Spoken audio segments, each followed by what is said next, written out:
Assalamualaikum warahmatullahi wabarakatuh. Perkenalkan, nama saya Sarube dari kelas PTIKD angkatan 2018.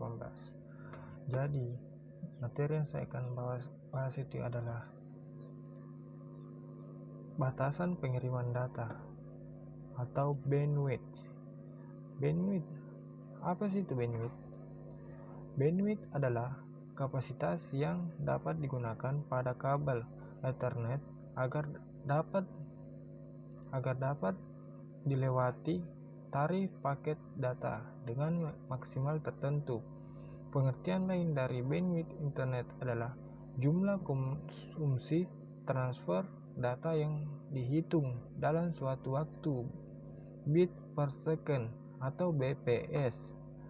Jadi, bandwidth internet merupakan kapasitas maksimal jalur komunikasi untuk melakukan proses penerimaan data dalam hitungan detik. Terdapat juga istilah bandwidth analog.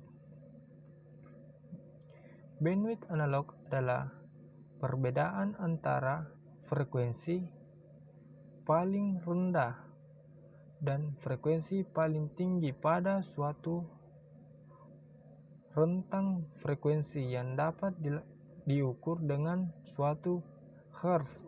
Hasil untuk mengetahui data atau informasi yang dapat ditransfer pada suatu waktu.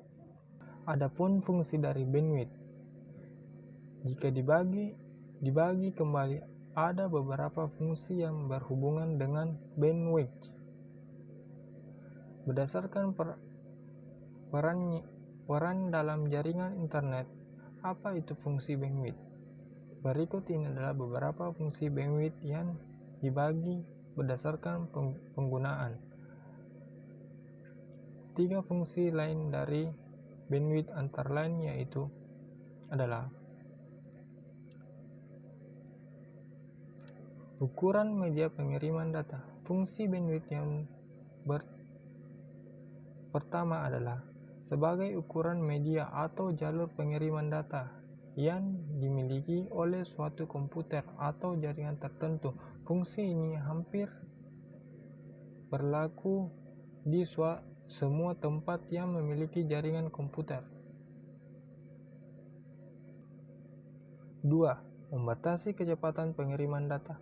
Fungsi lain bandwidth adalah sebagai pembagi kecepatan transfer data, sehingga kecepatan yang memiliki data didistribusikan secara adil ke seluruh pengguna. Pembagian ini juga untuk membatasi agar antara pengguna tidak saling berebut bandwidth. Fungsi lain bandwidth adalah sebagai pembagian kecepatan transfer data, sehingga kecepatan yang dimiliki data distribusikan secara adil ke seluruh pengguna. Pembagian ini juga untuk membatasi agar antar pengguna tidak saling berebutan bandwidth. 3. Mengatur besar data yang ditransfer. Administrator jaringan terkadang melakukan pembatasan besar data yang dapat diakses atau diunduh dari internet. Hal ini bertujuan untuk mengurangi tarif yang tinggi dalam jangka waktu yang lama. Tarif yang tinggi dalam jangka waktu yang lama juga dapat mengganggu stabilitas jaringan karena mempengaruhi kapasitas bandwidth yang tersedia. Jadi, itulah fungsi-fungsi bandwidth yang sedikit banyak bisa memberikan gambaran umum untuk memahami bandwidth. Meskipun sebenarnya bandwidth adalah sebuah istilah yang digunakan untuk mendefinisikan kapasitas, besarnya kabel Ethernet atau besarnya jaringan. Sekian dan terima kasih. Assalamualaikum warahmatullahi wabarakatuh.